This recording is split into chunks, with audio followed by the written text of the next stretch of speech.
Hello everyone, good morning, welcome to knowledge account.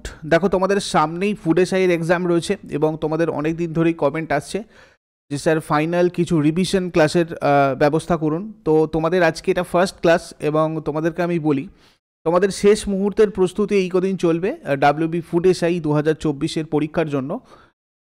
আশা করি তোমরা সবাই খুব ভালো করে প্রস্তুতি নিয়েছো, যারা ইউটিউবে ক্লাস করেছো অথবা আমাদের পেড ব্যাচে ক্লাস করেছো। তো তোমাদের আজকে থেকে আমি প্রত্যেকটা ক্লাসে এক একটা সাবজেক্ট ধরে ধরে একদম সিলেক্টেড কিছু কোয়েশ্চেন্স তোমাদের এখানে বলবো এবং উইথ এক্সট্রা তোমাদেরকে বলার চেষ্টা করব, যাতে সেই জায়গাগুলো তোমরা শেষের দিকে অন্তত দেখে যাও। যাদের প্রিপারেশন খুব ভালো আছে তারাও প্র্যাকটিস করো, আর যাদের প্রিপারেশন সেইভাবে নেই, একদম শেষের দিকে শুরু করেছো, বিভিন্ন কাজের জন্য তোমরা করতে পারোনি, তারাও অবশ্যই দেখে যাও। আশা করি সবার জন্য তোমাদের হেল্পফুল হবে। ডাব্লিউবি ফুড এসআই এর তোমাদের প্র্যাকটিস সেটেরও ব্যবস্থা করা হয়েছে, ফুল লেন্থ মক টেস্ট তোমরা উইথ সলিউশন এটা পাবে এবং 20টা মক টেস্ট টোটাল রয়েছে। তোমরা আমাদের অ্যাপ থেকেই এগুলো দিতে পারবে বা ওয়েবসাইট থেকে দিতে পারবে। এছাড়া ডাব্লিউবিপির জন্য যারা প্রস্তুতি নিতে চাইছো, তোমরা ডাব্লিউবিপি আমাদের টার্গেট ব্যাচ 3-তে জয়েন করতে পারো। এখানে 4th মার্চ থেকে তোমাদের ক্লাস স্টার্ট হচ্ছে এবং তোমরা এখন এনরোল করলেই এখানে কিন্তু তোমাদের 500টা মক টেস্ট, যেটা চ্যাপ্টার ওয়াইজ দেওয়া রয়েছে, তোমরা ওখান থেকে দিতে পারবে। এবং তোমাদের একটা স্পেশাল অফারও রয়েছে। এই অফারটা জয়েনিং অফার, তোমরা এটাতে জয়েন করে নিতে পারো 4th মার্চ থেকে লাইভ ক্লাস করার জন্য। আর ডাব্লিউবিপিএসসি ক্লার্কশিপ প্রিলিয়ার মেনের পরীক্ষার জন্য তোমাদের প্রস্তুতি এখানে তো চলছেই, এটারও তোমাদের এই লিমিটেড অফার ফেব্রুয়ারি পর্যন্ত রয়েছে। তোমরা এগুলো সব কটার লিঙ্ক এই দেখো, ভিডিও টাইটেলে ক্লিক করার পর যে ডেসক্রিপশন বক্স আছে মোড়ে ক্লিক করলে এখানে সব কটা লিঙ্ক পেয়ে যাবে। ওখান থেকে গিয়ে সাইন আপ করে তোমরা জয়েন করে নাও এবং তারপরে দেখো এখানে তোমাদের যে ওয়েবসাইট রয়েছে, এখানে তোমরা করার পর, এখানে জয়েন করার পর তোমরা অ্যাপে নিজেদের লগ ইন আইডি পাসওয়ার্ড দিয়ে এসে লগ ইন করে ক্লাস করতে পারবে। যদি কোথাও কোনো সমস্যা হয় তাহলে এই টেলিগ্রাম গ্রুপটাতে জয়েন করে রাখো। এখানে তোমাদেরকে আমি টিউটোরিয়াল দিয়ে দিয়েছি কীভাবে তোমরা কোনো কোর্স বা টেস্ট সিরিজে জয়েন করবে। যদি তার সত্ত্বেও অসুবিধা হয়, তোমরা অ্যাপের এই হেল্প চ্যাট সেকশানে জানাও অথবা এই হোয়াটসঅ্যাপ নাম্বারে তোমরা যোগাযোগ করে নাও। অ্যাপের লিঙ্ক ডেসক্রিপশন বক্সে আছে, ওখান থেকে গিয়ে তোমরা ডাউনলোড করে নিও। দেখো, আজকে আমরা 50টা প্রশ্ন তোমাদের এখানে রেখেছি, আমি 50টা এমসিকিউ রেখেছি, তার সাথে সাথে অনেক জিকে বলবো। একটা খাতা সবার কাছে রেডি রাখবে, যেটা যেটা তোমাদের আনলোন লাগবে সেটা তোমরা একটু নোট করে রাখবে, ঠিক আছে? 50টা এমসিকিউ হলেও আজকে জিকে এখানে প্রায় 150টার মতো কভার হবে। তো প্রথম প্রশ্ন, ভারতের দক্ষিণ সীমানা 6 ডিগ্রি 45 মিনিট উত্তর অক্ষাংশ পর্যন্ত বিস্তৃত রয়েছে। এই রেখা নিম্নলিখিত কোনটিকে স্পর্শ করে যায়? তো দেখো, এই যে 6 ডিগ্রি 45 মিনিট, এটা কিন্তু স্পর্শ করে যায় নিকোবর দ্বীপপুঞ্জকে। নিম্নের কোনটি দক্ষিণ ভারতের নদী নয়? এর মধ্যে দক্ষিণ ভারতের নদী হচ্ছে নয় তোমার মাহি, নর্মদা, তাপ্তি, গোদাবরী, এগুলোকে আমরা বলি, বাট দক্ষিণ ভারতের নদী মাহি নয়। মাহি রিলেটেড অনেক গুরুত্বপূর্ণ জিনিস আছে, যেমন ধরো এই যে মাহি নদী তোমরা এই যে দেখছো ব্লু কালারের, ঠিক আছে, এইটা কিন্তু আমাদের যে কর্কট ক্রান্তি রেখা, এই কর্কট ক্রান্তি রেখাটাকে দুবার অতিক্রম করেছে। দেখো, একবার এখান দিয়ে ক্রস করেছে, একবার এখান দিয়ে ক্রস করেছে, এবং এটা ভারতের পশ্চিম দিকে রয়েছে, উত্তর পশ্চিম দিকে রয়েছে অ্যাকচুয়ালি, ঠিক আছে? তো এক্ষেত্রে মাহি নদীর গুরুত্ব এটাই, এখান থেকে মাহি নদী রিলেটেড এটা আছে। এছাড়াও মাহি নদী পশ্চিম ভারতের একটা নদী, এর উৎপত্তি মধ্যপ্রদেশ এবং রাজস্থানের ভাগর অঞ্চল দিয়ে প্রবাহিত হওয়ার পর এটা গুজরাটে প্রবেশ করেছে, তারপর আরব সাগরে গিয়ে পড়েছে। নর্মদা নদী অমরকণ্টক পর্বতশৃঙ্গ থেকে উৎপত্তি হয়েছে, এর কাছাকাছি আছে দেখো নর্মদা, যেটা কিন্তু অমরকণ্টক পর্বতশৃঙ্গ থেকে উৎপত্তি হয়েছে। এর সাথে সাথে তোমরা এটাও মনে রাখো, এটা তোমাদের আসে খুব, পশ্চিম বাহিনী দীর্ঘতম নদী নর্মদা হচ্ছে পশ্চিম বাহিনী দীর্ঘতম নদী। নর্মদা নদীর মোহনায় কোনো বদ্বীপ সৃষ্টি হয়নি। ধোঁয়াধার জলপ্রপাত যেটা, এটা কিন্তু নর্মদা নদীতেই সৃষ্টি হয়েছে। আর সর্দার সরোবর বাঁধ, এটাও নর্মদা নদীতে অবস্থিত। নর্মদা নদী আরব সাগরে পতিত হয়েছে। নর্মদা নদী রিলেটেড খুবই ইম্পর্টেন্ট, তোমাদের এইটা নর্মদা নদীটা সম্পর্কে অনেক কিছু জেনে রাখা উচিত। নর্মদা নদী নিয়ে প্রতি পরীক্ষাতেই আসে। তাপ্তি নদী মুলতাই পাহাড় থেকে উৎপত্তি হয়েছে, এর পাশাপাশি রয়েছে তাপ্তি নদী, যেটা তোমাদের মুলতাই পাহাড় থেকে উৎপত্তি লাভ করে আরব সাগরে পড়েছে। আর গোদাবরী নদী, যেটা আমাদের মহারাষ্ট্রের নাসিকের ত্রিম্বক পর্বত থেকে উৎপত্তি হয়েছে এবং বঙ্গোপসাগরে পতিত হয়েছে। গোদাবরীকে দক্ষিণ ভারতের গঙ্গা বলা হয় এবং দক্ষিণ ভারতের বৃহত্তম নদী আর দীর্ঘতম নদী হচ্ছে গোদাবরী। ক্লিয়ার? নেক্সট দেখো, কে ভারত আর পাকিস্তানের মধ্যে সীমানা নির্ধারণ করেন? ভারত আর পাকিস্তানের মধ্যে সীমানা নির্ধারণ করেছিলেন স্যার সিরিল র্যাডক্লিফ। তুঙ্গভদ্রা কোন নদীর প্রধান উপনদী? তুঙ্গভদ্রা কৃষ্ণা নদীর প্রধান উপনদী। দেখো এইটা হচ্ছে তোমাদের কৃষ্ণা রিভার। কৃষ্ণা নদী পশ্চিমঘাট পর্বতের মহাবালেশ্বর থেকে উৎপত্তি হয়েছে এবং এটা পড়েছে বঙ্গোপসাগরে। উপনদী তুঙ্গভদ্রা, ভিমি, কয়না এগুলো। দক্ষিণ ভারতের দ্বিতীয় বৃহত্তম নদী কৃষ্ণা নদী। নাগার্জুন সাগর বাঁধ কৃষ্ণা নদীতে অবস্থিত, যেটা তেলেঙ্গানা রাজ্যেতে রয়েছে। কৃষ্ণা নদীতে পাখির পায়ের মতো বদ্বীপ সৃষ্টি হয়েছে, এটা খুব ইম্পর্ট্যান্ট একটা পয়েন্ট নোট করবে। মঞ্জিরা, পেনগঙ্গা এগুলো সব গোদাবরীর উপনদী, ঠিক আছে। ভবানী, অমরাবতী কাবেরী নদীর উপনদী, ব্রাহ্মণী, বৈতরণী মহানদীর উপনদী। আর গোদাবরীকে দৈর্ঘ্যের বিচারে এবং কাবেরীকে পবিত্রতার বিচারে দক্ষিণ ভারতের গঙ্গা বলা হয়, ঠিক আছে। একটা দক্ষিণ গঙ্গা, একটা দক্ষিণ ভারতের গঙ্গা, এই দুটো ভালো করে মনে রাখবে। নিম্নলিখিত কোন শহরটি সর্বাপেক্ষা উত্তর অক্ষাংশে অবস্থিত? একদম সর্বাপেক্ষা উত্তর অক্ষাংশে আমরা যদি দেখি কি রয়েছে এগুলোর মধ্যে, পাটনা, ঠিক আছে। নিম্নলিখিত কোন রাজ্যের মধ্যে দিয়ে কর্কট ক্রান্তি রেখা অতিক্রম করেনি? এর মধ্যে দিয়ে উড়িষ্যার মধ্যে দিয়ে কিন্তু কর্কট ক্রান্তি রেখা যায়নি। দেখো তোমাদের কর্কট ক্রান্তি রেখা মোট 8টার মধ্যে দিয়ে গেছে। কোন কোন 8টা স্টেট? রাজস্থান, গুজরাট, মধ্যপ্রদেশ, ছত্তিশগড়, ঝাড়খণ্ড, পশ্চিমবঙ্গ, ত্রিপুরা, মিজোরাম, এই 8টা রাজ্যের মধ্যে দিয়ে গেছে। তো এইভাবেও তোমাদের প্রশ্ন এসেছে দেখো প্রিভিয়াস ইয়ারে, পিএসসিরই প্রশ্ন, ঠিক আছে। কর্কট ক্রান্তি রেখা ভারতকে দুটো প্রায় সমান জলবায়ু অঞ্চলে বিভক্ত করেছে, যথা উত্তর অঞ্চল আর দক্ষিণ অঞ্চল। মাহি নদী ভারতের একমাত্র নদী যেটা দু জায়গায় কর্কট ক্রান্তি রেখাকে বিচ্ছিন্ন করেছে, যেটা তোমাদের আগেই বললাম, প্রথমটা মধ্যপ্রদেশ আর দ্বিতীয়টা গুজরাটে। নিম্নের কোন দেশটি আন্দামান দ্বীপপুঞ্জের সবচেয়ে কাছে অবস্থিত? আন্দামান দ্বীপপুঞ্জের সবচেয়ে কাছে অবস্থিত হচ্ছে তোমার মায়ানমার। ইন্দিরা গান্ধী ভারতের বৃহত্তম খাল, এটি কোন রাজ্যে অবস্থিত? এটি রয়েছে রাজস্থানে। ইন্দিরা গান্ধী খাল ভারতের বৃহত্তম সেচ খাল। শতদ্রু ও বিপাশা নদীর সংযোগ হারিক বাঁধ থেকে এই খাল কেটে নির্মিত করা হয়েছে। একে রাজস্থান খালও বলা হয়। ভারতের প্রাচীনতম খাল পশ্চিম যমুনা হরিয়ানা রাজ্যে অবস্থিত। পশ্চিমবঙ্গের দীর্ঘতম খাল মেদিনীপুর খাল। ভারতের দীর্ঘতম সেচ খাল সারদা খাল, যেটা উত্তরপ্রদেশে রয়েছে। সিকিম ভারতের ফুল ফ্লেজড রাজ্য ঘোষিত হয়েছিল কবে? কত সালে ফুল ফ্লেজড রাজ্য হিসাবে ঘোষিত হয়েছিল সিকিম? খুব গুরুত্বপূর্ণ একটা প্রশ্ন। 1975 সালে। এটা 1975 সালে 36তম সংশোধিত সংবিধান আইন দ্বারা প্রতিষ্ঠিত হয়েছে। অবস্থানগতভাবে ভারত অধিগ্রহণ করেছে মধ্যভাগের, অ্যাকচুয়ালি দেখো আমাদের এই যে পৃথিবী এর মধ্যে এইটা হচ্ছে বিষুব রেখা এবং এটা হচ্ছে তোমার কি কর্কট ক্রান্তি রেখা। তো তার মধ্যে দেখো এইটাকে আমরা উত্তর গোলার্ধ বলি আর এটাকে আমরা দক্ষিণ গোলার্ধ বলি, আর মূল মধ্যরেখার ভিত্তিতে এটাকে আমরা বলি পশ্চিম, এটাকে আমরা বলি পূর্ব, রাইট। তো দেখো এখানে উত্তর গোলার্ধর কথা বলা হয়েছে। অবস্থানগতভাবে ভারত অধিগ্রহণ করেছে মধ্যভাগের উত্তর গোলার্ধ, ঠিক আছে। ভারতের প্রাচীনতম বহুমুখী নদী পরিকল্পনা হলো নিম্নের কোনটি? প্রাচীনতম বহুমুখী নদী পরিকল্পনা সব থেকে প্রাচীন, সেটা হচ্ছে দামোদর। এই রিলেটেড আর কি কি জেনে রাখবে? দামোদর উপত্যকা পরিকল্পনা ভারতের একটি প্রাচীনতম বহুমুখী নদী পরিকল্পনা, যেটা দামোদর নদী অববাহিকা অঞ্চলকে কেন্দ্র করে গড়ে উঠেছে। আর এই প্রকল্পের কাজ হয় 1948 থেকে 1955 সালে। মার্কিন যুক্তরাষ্ট্রের টেনিজি নদীর অনুকরণে দামোদর উপত্যকা পরিকল্পনা গড়ে ওঠে। 1948 সালে কেন্দ্রীয় সরকার, পশ্চিমবঙ্গ, বিহার সরকারের উদ্যোগে কাজ চালু হয় এবং 1955 সালে এটা শেষ হয়েছিল। ভারতের বৃহত্তম বহুমুখী নদী পরিকল্পনা ভাখরা নাগাল, এটাও তোমরা মনে রাখবে। ভাখরা নাগাল পরিকল্পনাটা ভারতের বৃহত্তম বহুমুখী নদী পরিকল্পনা, যেটা হিমাচল প্রদেশ রাজ্যে রয়েছে, শতদ্রু নদীর ওপর গড়ে উঠেছে। 8 ডিগ্রি চ্যানেল কোন দুটি স্থানের মধ্যে অবস্থিত? দেখো 8 ডিগ্রি চ্যানেল তোমার মিনিকয় আর মালদ্বীপের মধ্যে রয়েছে।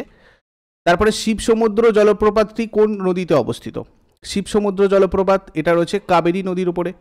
কাবেরী নদী পশ্চিমভাগ পর্বতের ব্রহ্মগিরি থেকে উৎপত্তি লাভ করেছে আর বঙ্গোপসাগরে পড়েছে। এটাকে পবিত্রতার বিচারে দক্ষিণ ভারতের গঙ্গা বলা হয়। কুঞ্চিকল জলপ্রপাত আমরা জানি যেটা, এটা কোন নদীর উপর রয়েছে, এর সাথে সাথে মনে রাখো বরাহি নদী, বরাহি পানি জলপ্রপাত বুদ্ধবালঙ্গ নদী, দুধসাগর জলপ্রপাত মান্ডবী নদী। নেক্সট, নিম্নের কোন রাজ্যের ওপর দিয়ে কর্কট ক্রান্তি রেখা প্রবাহিত হয়নি? আবারও দেখো এরকম টাইপের প্রশ্ন তোমাদের দিয়েছে। তো দেখো বিহারের মধ্যে দিয়ে কিন্তু প্রবাহিত হয়নি। ভারতের সঙ্গে নিম্নের কোন প্রতিবেশী দেশের সীমান্ত রেখা সর্বাধিক? সব থেকে বেশি সীমারেখা রয়েছে বাংলাদেশের সাথে। ব্রহ্মপুত্র নদ ভারতে কোন নামে প্রবেশ করেছে? ভারতে দিহং নামে প্রবেশ করেছে ব্রহ্মপুত্র নদ। এই হচ্ছে ব্রহ্মপুত্র, দেখো দিহং, এখান থেকে তোমার চেমায়ংতুং হিমবাহ থেকে উৎপত্তি লাভ করে এসে এই অরুণাচল প্রদেশের এখান দিয়ে তোমার কিন্তু প্রবেশ করেছে, তারপরে এসে বাংলাদেশের মধ্যে দিয়ে গিয়ে শেষকালে বঙ্গোপসাগরে পতিত হয়েছে। তিব্বতের মানস সরোবরের নিকট চেমাইয়ংদং হিমবাহ থেকে সাংপো নামে উৎপত্তি লাভ করে নামচা বারোয়া সিংহের কাছে এই জায়গাটা করে অরুণাচল প্রদেশে ডিহং নামে ভারতে প্রবেশ করেছে, যার মোট দৈর্ঘ্য 2900 কিলোমিটার, কিন্তু ভারতে আছে 916 কিলোমিটার। এই জায়গাটা থেকে এই জায়গাটা পর্যন্ত ভারতে, তো এই জায়গাটা থেকে এই জায়গাটা মোট কতটা আছে? 916 কিলোমিটার। সাদিয়ার কাছে দিহং নদীটা দিবং আর লোহিতের সাথে মিলিত হয়ে ব্রহ্মপুত্র নামে অসম উপত্যকার মধ্যে দিয়ে পশ্চিম বাহিনী হয়ে প্রবাহিত হয়েছে। ঠিক আছে, এই যে দেখতে পাচ্ছ, সাদিয়া থেকে ধুবড়ি পর্যন্ত 750 কিলোমিটার ব্রহ্মপুত্র নদ মোটামুটি সমভূমির উপর দিয়ে প্রবাহিত হয়েছে। আর ধুবড়ির কিছু দূরে দক্ষিণ বাহিনী হয়ে ব্রহ্মপুত্র নদ যমুনা নামে বাংলাদেশে প্রবেশ করেছে এবং পরিশেষে গঙ্গার মূল শাখা পদ্মার সাথে মিলিত হয়ে বঙ্গোপসাগরে পড়েছে। ব্রহ্মপুত্র নদের বাম তীরের উল্লেখযোগ্য উপনদীগুলো হচ্ছে বুড়িদিহং, লোহিত, কপিলি, ধানসিঁড়ি, এবং ডান তীরের উপনদীগুলো হচ্ছে সুবর্ণসিঁড়ি, তিস্তা, তোরসা, সংকোচ, মানস। তোমাদের অনেক সময় প্রশ্ন চলে আসে তিস্তা কোন নদীর উপনদী, ঠিক আছে, এইরকমভাবে। ব্রহ্মপুত্র নদের তীরে অবস্থিত উল্লেখযোগ্য শহর হচ্ছে তোমার ডিব্রুগড়, তেজপুর, গুয়াহাটি, গোয়ালপাড়া, ধুবড়ি, এইসব। নেক্সট, বাংলাদেশ আর কোচবিহারের মধ্যে সীমান্ত নির্দেশ করে কোনটা? বাংলাদেশ আর কোচবিহারের মধ্যে সীমান্ত নির্দেশ করে 3 বিঘা করিডোর। এই দুটো বাংলাদেশ আর ভারতের মধ্যে এটার একটা ব্যাপার রয়েছে, এটা তোমাদেরকে আমি বলেছিলাম ক্লাসে আগে। ভারতের উচ্চতম লবণাক্ত হ্রদ কোনটা? এর মধ্যে উচ্চতম লবণাক্ত হ্রদ হচ্ছে তোমার প্যাংগং হ্রদ। পুলিকট হ্রদ অন্ধ্রপ্রদেশ আর তামিলনাড়ুর সীমান্তে অবস্থিত একটা লবণাক্ত জলের হ্রদ। ডাল হ্রদ কাশ্মীর উপত্যকা সাধু জলের হ্রদ। উলার হ্রদ কাশ্মীর উপত্যকায় বৃহত্তম সাধু জলের হ্রদ। গোদাবরী আর কৃষ্ণা নদীর বদ্বীপের মাঝে অবস্থিত হ্রদের নাম কি? গোদাবরী আর কৃষ্ণা নদীর বদ্বীপের মাঝে অবস্থিত হ্রদ হচ্ছে তোমার কোলেরুর হ্রদ। খুব ইম্পর্টেন্ট একটা কোয়েশ্চেন। হিমালয় হিমবাহ সৃষ্ট হ্রদ হচ্ছে এই তাল হ্রদ। আর উত্তরাখণ্ডে হিমালয় হিমবাহ সৃষ্ট হ্রদ হচ্ছে তোমার এই রূপকুণ্ড হ্রদ। আর এটা তো খুব ইম্পর্টেন্ট একটা হ্রদ, এটা হচ্ছে তোমার উত্তর পূর্ব ভারতের বৃহত্তম সাধু জলের হ্রদ। মণিপুর রাজ্যে রয়েছে লোকটাক হ্রদ। ঠিক আছে, নিম্নলিখিত রাজ্যগুলির মধ্যে পশ্চিমবঙ্গের সঙ্গে সর্বাধিক দৈর্ঘ্যের সীমান্ত আছে কার?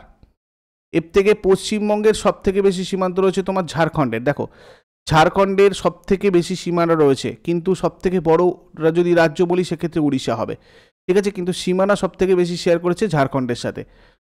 আন্দামান নিকোবর দ্বীপপুঞ্জে মোট দ্বীপের সংখ্যা কতগুলো? আন্দামান নিকোবর দ্বীপপুঞ্জে আন্দামান নিকোবর মিলিয়ে মোট হচ্ছে তোমার 572টা।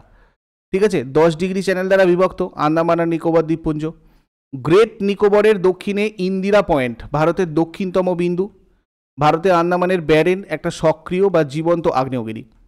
আন্দামানের সর্বোচ্চ শৃঙ্গ হচ্ছে তোমার স্যাডেল পিক। আর আন্দামানের নরকন্ডম একটা সুপ্ত বা মৃত আগ্নেয়গিরি। আর মহাকাল পর্বতের সর্বোচ্চ শৃঙ্গের নাম কি? মহাকাল পর্বতের সর্বোচ্চ শৃঙ্গের নাম হচ্ছে অমরকণ্টক। জিন্দাগাদা যদি দেখি, এটা পূর্ব ভারতের সর্বোচ্চ শৃঙ্গ। দোদাবেতা নীলগিরি পর্বতের সর্বোচ্চ শৃঙ্গ এবং আনাইমুদি পশ্চিমঘাট পর্বতের সর্বোচ্চ শৃঙ্গ। আনাইমুদিকে দক্ষিণ ভারতের সর্বোচ্চ শৃঙ্গ বলা হয়, এটাও মনে রাখবে এর পাশাপাশি। নেক্সট দেখো, তেলেঙ্গানার একটি পূর্ণ রাজ্য হিসাবে আত্মপ্রকাশ করেছিল কবে? তেলেঙ্গানা একটি পূর্ণ রাজ্য হিসাবে আত্মপ্রকাশ করেছিল মানে 2রা জুন 2014 সালে। ঠিক আছে, পশ্চিমঘাট পর্বতের অপর নাম কি? পশ্চিমঘাট পর্বতের অপর নাম হয়ে যাবে তোমার সহ্যাদ্রি। মলয়াদ্রি যদি দেখি, এটা পূর্বঘাট পর্বতের অপর নাম। ঠিক আছে, নীলগিরি আর আনাইমালাইয়ের মধ্যে কোন গিরিপথ অবস্থিত? খুব গুরুত্বপূর্ণ একটা প্রশ্ন। নীলগিরি আর আনাইমালাইয়ের মধ্যে রয়েছে তোমার পলঘাট গিরিপথ। ভোরঘাট গিরিপথ কোথায় আছে? পুনে আর মুম্বাইয়ের মধ্যে। থলঘাট গিরিপথ কোথায় আছে? নাসিক আর মুম্বাইয়ের মধ্যে। আর নাথুলা যদি দেখি, নাথুলা হিমালয়ের ড্যাঙ্কা রেঞ্জের তিব্বতের চীনের ইয়াংদাং কাউন্টি এবং ভারতের সিকিম রাজ্য আর পশ্চিমবঙ্গের মধ্যবর্তী একটা পর্বত গিরিপথ, নাথুলা পাস। ভারতে 82 অ্যাকচুয়ালি দেখো এখানে তোমাদের 82 এখানে এই যে দ্রাঘিমা রেখাটা 82.5 ডিগ্রি হবে। ঠিক আছে, 82.5 ডিগ্রি দ্রাঘিমা রেখা কেন গুরুত্বপূর্ণ?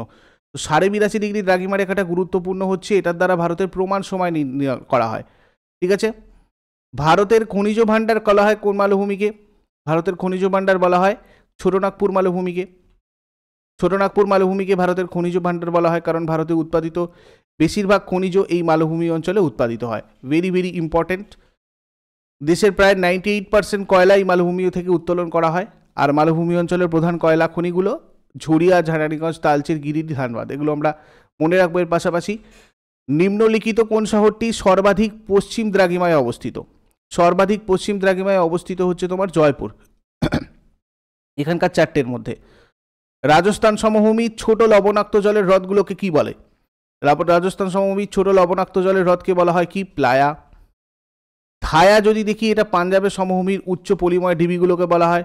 মরু অঞ্চলের জলের উৎসকে কেন্দ্র করে সৃষ্ট যে ভূমি, সেগুলোকে বলা হয় মরুদ্যান। আর দোয়াব হচ্ছে দুটো নদীর মধ্যবর্তী ভূমিভাগ। ম্যাকমোহন লাইন কোন দুটি দেশের সীমান্ত নির্দেশ করে? ম্যাকমোহন লাইন ভারত আর চীনের সীমান্তকে নির্দেশ করে। নদী তীরবর্তী নবীন পলিমাটিকে কি বলে? খাদার। গঙ্গা সমভূমি প্রাচীন পলি গঠিত অঞ্চলকে বলা হয় ভাঙার, মানে অ্যাকচুয়ালি ভাঙর বলে, ঠিক আছে। আর ভাবর অঞ্চলের দক্ষিণে সৃষ্ট স্যাঁতস্যাঁতে জলপূর্ণ ভূমিকে কি বলা হয়? তরাই বলা হয়, ঠিক আছে। আর নদী থেকে দূরে অবস্থিত প্রাচীন পলিময় যে অংশ, সেটাকে আমরা বলি বাগর, ঠিক আছে। ভারতের আকার কি ধরনের? এইভাবে তোমাদের দেখো পিএসসি প্রশ্ন দিয়েছিল 2017-তে WBCS-এ, তো এটা হয়ে যাবে চতুর্ভুজাকার ভারতের আকার। রাজস্থান কোন শহরের কাছে সম্বর হ্রদ অবস্থিত? রাজস্থানে কোন শহরের কাছে সম্বর হ্রদ রয়েছে? এখানে রয়েছে তোমার জয়পুরের কাছে। সম্বর হ্রদটা জয়পুরের খুব কাছাকাছি, ঠিক আছে। এটা ভারতের বৃহত্তম আভ্যন্তরীণ লবণ হ্রদ, খুব ইম্পর্টেন্ট একটা হ্রদ। এটা রাজস্থানের নাগৌর আর জয়পুর জেলাতে রয়েছে। চারদিক থেকে আরাবল্লী পাহাড় দ্বারা এটা বেষ্টিত, ঠিক আছে। প্রশ্ন তোমাদের এটা নিয়েও হয় অনেক সময়, যে চারিদিক দিয়ে আরাবল্লী পাহাড় দ্বারা বেষ্টিত যে হ্রদ, সেটা কোন হ্রদ? এটাকে রাজস্থানের অধিকাংশ লবণ উৎপাদনের উৎস, মানে রাজস্থানের ম্যাক্সিমাম যে সল্ট তৈরি হয়, সেটা কিন্তু এখান থেকেই হয়। এটাকে একটা রামসার দর্শনস্থল হিসাবে মনোনীত করা হয়েছিল, মানে এটা একটা রামসার সাইটের মধ্যে পড়ছে আর কি এইটা, ঠিক আছে, তোমার এই সম্বর হ্রদটা। নেক্সট, পশ্চিম উপকূলের উত্তর অংশ কি নামে পরিচিত? পশ্চিম উপকূলের উত্তর অংশ হয়ে যাবে তোমার কোঙ্কণ উপকূল। দমন আর দিউ এবং দাদরা আর নগর হাভেলি, এখানে অ্যাকচুয়ালি এই উপকূলগুলো কোথায় কোথায় রয়েছে, মালাবার, কোনটা কেরালা, কোনটা কর্ণাটক, ঠিক আছে, কোনটা অন্ধ্রপ্রদেশ, এগুলো কোনটা গুজরাট, এগুলো সবকটা খুব ভালো করে দেখে রাখবে। তোমরা যারা যারা আগের দিনে ক্লাস করেছিলে পিএসসি মিসলেনিয়াস, মানে সরি পিএসসি ক্লার্কশিপ ব্যাচে বা ফুড এসআই ব্যাচে, তারা নিশ্চয়ই এগুলো দেখেছো। তোমাদের ওখানে ছবি দিয়ে খুব সুন্দর করে বুঝিয়ে দেওয়া হয়েছে। দমন আর দিউ এবং দাদরা নগর হাভেলি পৃথক কেন্দ্রশাসিত অঞ্চল থেকে কবে একক কেন্দ্রশাসিত অঞ্চলে পরিণত হয়? এটা কি বলছে খুব ভালো করে দেখবে, এটা খুব কারেন্ট একটা কোয়েশ্চেন তোমাদের চলে আসতে পারে। দমন, দিউ আর দাদরা নগর হাভেলি পৃথক কেন্দ্রশাসিত অঞ্চল ছিল, তো সেখান থেকে একক কেন্দ্রশাসিত অঞ্চলে পরিণত হয়েছে আমাদের 2020 সালে 26শে জানুয়ারিতে। দমন আর দিউ এবং দাদরা নগর হাভেলি পৃথক কেন্দ্রশাসিত অঞ্চলগুলি 26শে জানুয়ারি 2020-তে একক কেন্দ্রশাসিত অঞ্চলে পরিণত হয়েছে। দাদরা আর নগর হাভেলি আর দমন দিউ, ঠিক আছে, এগুলো অ্যাকচুয়ালি 2019-এর অ্যাক্টের মাধ্যমে এগুলোকে দুটো কেন্দ্রশাসিত অঞ্চলকে মানে মার্চ করে একীকরণ করা হয়েছে, মানে এদের একসাথে করা হয়েছে আর কি, একীকরণ ঘটেছে। এই বিলটা 27শে নভেম্বর 2019-এ লোকসভায় এবং 3রা ডিসেম্বর 2019-এ রাজ্যসভা দ্বারা পাশ করা হয়েছিল। এগুলো জেনে রাখো যদি ডেপ থেকে প্রশ্ন আসে। দাদরা গুজরাট রাজ্য দ্বারা বেষ্টিত এবং নগর হাভেলি মহারাষ্ট্র আর গুজরাটের সীমান্তে অবস্থিত। নেক্সট, দ্রাঘিমা হিসাবে পূর্বতম প্রান্তে অবস্থিত ভারতের রাজ্যটি কোনটা?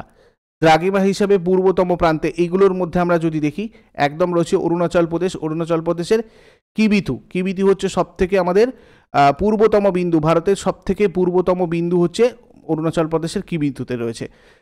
ভাগীরথী আর অলকনন্দার মিলিত প্রবাহ কোথায় গঙ্গা নাম নিয়েছে? ভাগীরথী আর অলকনন্দার মিলিত প্রবাহ দেবপ্রয়াগের পর তোমার গঙ্গা নাম নিয়েছে। দেবপ্রয়াগ 5টা প্রয়াগের মধ্যে একটা, যেখানে অলকনন্দা আর ভাগীরথীর পবিত্র ধারাগুলি মিলিত হয় এবং এরপরে এই নদীটাকে গঙ্গা বলা হয়। প্রয়াগ শব্দটা প্রায়শই 2 বা ততোধিক নদীর মিলনস্থল হিসাবে চিহ্নিত হয়। প্রয়াগ মানে দুটো নদী যেখানে এসে মেশে, সেই জায়গাটাকে আমরা বলি কি? প্রয়াগ। মোট 5টা প্রয়াগ রয়েছে, বিষ্ণু প্রয়াগ, নন্দ প্রয়াগ, কর্ণপ্রয়াগ, রুদ্রপ্রয়াগ এবং দেবপ্রয়াগ। এই 5টা প্রয়াগ কিন্তু রয়েছে। এই 5টা প্রয়াগ তোমাদের আগের ক্লাসও দেখেছি। যারা ভারতের নদ নদী ক্লাসটা দেখোনি, তোমাদের দেওয়া আছে, দেখে নাও একবার। ভারতের নদ নদীতে আমি খুব ডিটেলস, এই নদ নদী সম্পর্কিত ডিটেলস তোমাদের আলোচনা করেছি। তো এটা তোমাদের রিভিশন ক্লাস হচ্ছে অ্যাকচুয়ালি। দেখো এইখানে থেকে তোমার বিষ্ণু প্রয়াগ, ঠিক আছে, এখানে বিষ্ণু প্রয়াগ হচ্ছে তোমার ধৌলিগঙ্গা, আর এখানে বদ্রীনাথ থেকে এসে মিলছে যেটা, ঠিক আছে, এটাকে আমরা বিষ্ণু প্রয়াগ বলছি। তারপর তোমার অলকনন্দা আর নন্দাকিনী যেখানটা আসছে, এখানটা আমরা নন্দপ্রয়াগ বলছি। তারপর তোমার পিন্ডার গঙ্গা, আর এখান থেকে তোমার এই অলকনন্দা যেটা আসছে, এটা মিশলে যেখানে হচ্ছে আমাদের কর্ণপ্রয়াগ। তারপর সেই নদীটা, আর এখান থেকে আমাদের ধরো মন্দাকিনী যেখানে এসে মিশছে সেটাকে আমরা রুদ্রপ্রয়াগ বলছি, আর ফাইনালি এখান থেকে সাথে যখন ভাগীরথী এসে মিশছে সেটাকে আমরা বলছি দেবপ্রয়াগ। এই 5টা প্রয়াগ তোমাদের কিন্তু রয়েছে, বিষ্ণুপ্রয়াগ, নন্দপ্রয়াগ, কর্ণপ্রয়াগ, রুদ্রপ্রয়াগ আর দেবপ্রয়াগ। ঠিক আছে, এইগুলো ভালো করে দেখে রাখবে কোনটার সাথে কোনটা মিশেছে। ভারত প্রথম হাইড্রো ইলেকট্রিক প্ল্যান্ট কোথায় স্থাপিত হয়, মানে ভারতে প্রথম হাইড্রো ইলেকট্রিক প্ল্যান্ট যেটা, এটা প্রথম হয়েছিল দার্জিলিংয়ের সিদ্রাপংয়ে। ভারতের বৃহত্তম মোনাজাইট সম্পদ সহ রাজ্য কোনটা? বৃহত্তম মোনাজাইট সম্পদ সহ রাজ্য হচ্ছে তোমার কেরালা। মোনাজাইট থোরিয়ামের একটা গুরুত্বপূর্ণ আকরিক। ঠিক আছে, থোরিয়ামের গুরুত্বপূর্ণ আকরিক হচ্ছে তোমার এই মোনাজাইট। নিচের একটি নদী সম্পর্কে নির্দিষ্ট বিবৃতি দেওয়া হলো। প্রশ্ন যদি তোমাদের এইভাবে আসে, খুব ভালোভাবে দেখবে, এটা ঝাড়খণ্ডের রাঁচি মালভূমিতে এটার উৎস। এই যে নদীটার সম্পর্কে বলা হচ্ছে, এটা বেতলা জাতীয় উদ্যানের উত্তর অংশ দিয়ে প্রবাহিত হয়েছে এবং এটা একটা সোন নদীর শাখা নদী। তো এই তিনটের ভিত্তিতে এখানে তোমাদের যদি উত্তর জানতে চাওয়া হয়, তোমরা কোনটা বলবে? মেচি নদী, মহানদী, মহানন্দা, উত্তর কোয়েল নদী। দেখো এর মধ্যে হচ্ছে উত্তর কোয়েল নদীটা এইভাবে তোমার হয়েছে, এটা তোমার WBCS জিজ্ঞাসা করা হয়েছে। ভারতের নদ-নদী চ্যাপ্টারে তোমরা এগুলো পাবে। উত্তর কোয়েল নদীর উৎপত্তি ঝাড়খণ্ডের রাঁচি মালভূমিতে এবং ঝাড়খণ্ডের হায়দারনগর থেকে কয়েক মাইল উত্তর পশ্চিমে সোন নদীর সাথে মিলিত হয়েছে। নদীটা বেতলা জাতীয় উদ্যানের উত্তর অংশে প্রবাহিত হয়েছে, আর এর প্রধান শাখা নদী হচ্ছে অরং এবং আমানত। প্রধানমন্ত্রী নরেন্দ্র মোদী উত্তর কোয়েল নদীর উপর মন্ডল বাঁধ প্রকল্পের ভিত্তিপ্রস্তর স্থাপন করেছেন বলে উত্তর কোয়েল নদী সম্প্রতি খবর এসেছে। বুঝতে পেরেছো কেন এইটা তোমাদের বলি যে কারেন্ট অ্যাফেয়ার্স ভালো করে পড়বে। কারেন্ট অ্যাফেয়ার্সেরও তোমাদের রিভিশন ক্লাস আসবে ফুড এসআইয়ের মধ্যেই, তোমরা চিন্তা করো না। এই ক্লাসগুলো তোমরা একটু দেখতে থাকো, তোমাদের একটু র্যাপিড এই ক্লাস আসবে, প্র্যাকটিস ক্লাস। আমি তোমাদের এই ধরনের প্রশ্ন করাবো আরও অনেক। কোন রাজ্য মায়ানমারের সাথে তার সীমানা ভাগ করে না? মায়ানমারের সাথে সীমানা ভাগ করে না, এর মধ্যে কোনটা হয়ে যাবে তোমার? সিকিম।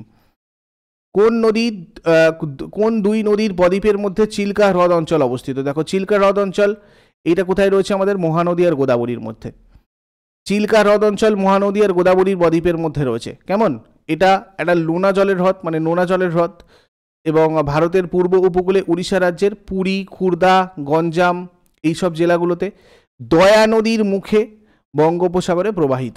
1100 কিলোমিটার স্কোয়ার বেশি এলাকা জুড়ে এটা বিস্তৃত। ভারতের বৃহত্তম জেলা কোনটা? ভারতের বৃহত্তম জেলা হচ্ছে তোমার কচ্ছ। কোন নদী নেপালে উৎপন্ন হয়ে গঙ্গায় মিশেছে? নেপালে উৎপন্ন হয়ে গঙ্গায় মিশেছে হচ্ছে তোমার কোনটা? কোশি নদী।